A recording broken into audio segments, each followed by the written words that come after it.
हाँ, today's topic is print comes to Europe. Print comes to Europe हम बात करेंगे। कल हमने स्टडी किया था कि चाइना से स्टार्ट हुआ था, China, Japan and Korea.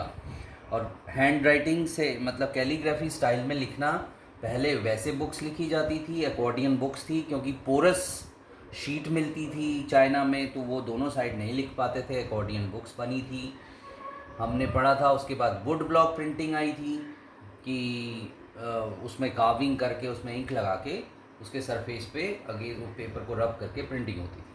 Today print comes to Europe में आते हैं। कुछ मेन पॉइंट्स हैं जो आप नोट डाउन कर लीजिएगा। Silk and spices use to be transported through silk route that you have studied already.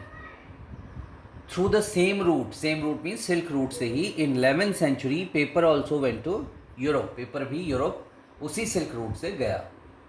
उसके बाद एक इंसान इटली का मार्को पोलो एक्सप्लोर चाइना, जैसे कि इंडिया को वास्को डी गामा ने एक्सप्लोर किया था, वैसे ही चाइना को एक्सप्लोर किया मार्को पोलो ने। तो Marco Polo brought the technique of wood block printing to Europe, यानी इटली में वो अपनी, जब वो 1295 में वापस आया इटली में, he introduced wood block printing. Next is luxury editions were hand written, only written on expensive material vellum. जो फिर भी लग्जरी के एडिशंस थे, जो गरीब, जो अमीर लोग जो ख़रीदते थे, जिन पर पढ़ते थे, जो अमीर रिच वुमेन थी, वो हाथ से ही कैलीग्राफी स्टाइल में लिखे जाते थे। Written on expensive material vellum. अब वेलम जो होता है पार्चमेंट होता है, जानवरों की खाल होती है, उसमें बुक में लिखा है, उसे पढ़ लीजिएगा, वो काफ़ी लंबे टाइम तक रहता है।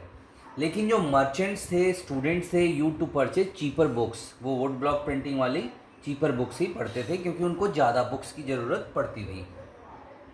स्क्राइब्स और skill hand writers got the job. ये ध्यान रखिएगा, कभी क्वेश्चन ऐसे आ सकता है कि हु आर द स्क्राइब्स। तो स्क्राइब्स उन लोगों को कहते थे जो स्क्राइबिंग यानी हैंड राइटिंग बुक लिखते थे, हाथ से बुक लिखते थे।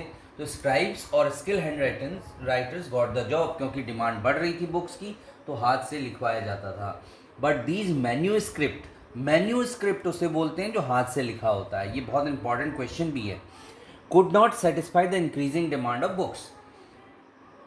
अब डिमांड तो बुक्स की बढ़ ही रही थी, और कोई एंटरटेनमेंट का मीन्स भी नहीं था, साधन भी नहीं था, तो बुक्स ही पढ़ते थे लोग। लेकिन जो मैन्यूस्क्रिप्ट था वो एक्सपेंसिव था, टाइम कंज्यूमिंग था, उसको लिखने के लिए बहुत एफर्ट डालने पड़ते थे, यानी बहुत एक्स्ट्रा मेहनत लगती थी। उसके बाद आता है would block printing was still a better choice. Would block printing अभी भी एक बेटर चॉइस थी, क्योंकि एक बार बना दिया उसके बाद उसको फटाफट छापते रहते थे उस वुड ब्लॉक प्रिंटिंग। लेकिन वुड ब्लॉक प्रिंटिंग में बहुत टाइम लगता था, बहुत सारी बुक्स डुप्लीकेट तो हो जाती थी, पर नई बुक्स लिखने में बहुत टाइम लगता था। Then came Johann Gutenberg. याद रखिए, जोहान गुटेनबर्ग, ये जर्मनी का गोल्ड स्मिथ था, इसके पापा गोल्ड स्मिथ थे। He invented first mechanical printing press. ये भी याद रखना है आपको कि who invented first mechanical press, that is Johann Gutenberg. In 1430s में इसने इसको इन्वेंट किया। उसके बारे में थोड़ी सी बातें हैं कि he was a son of gold Smith.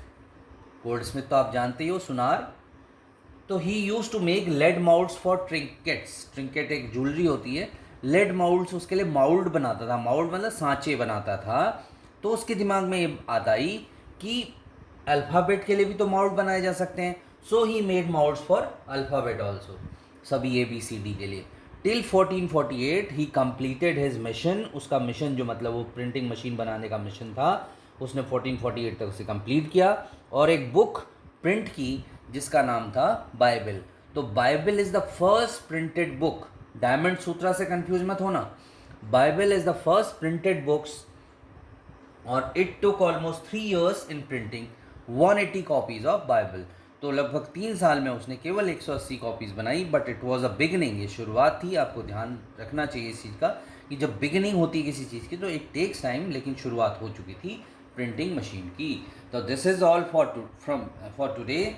फिर नेक्स्ट टॉपिक हम कल डिस्कस करते हैं।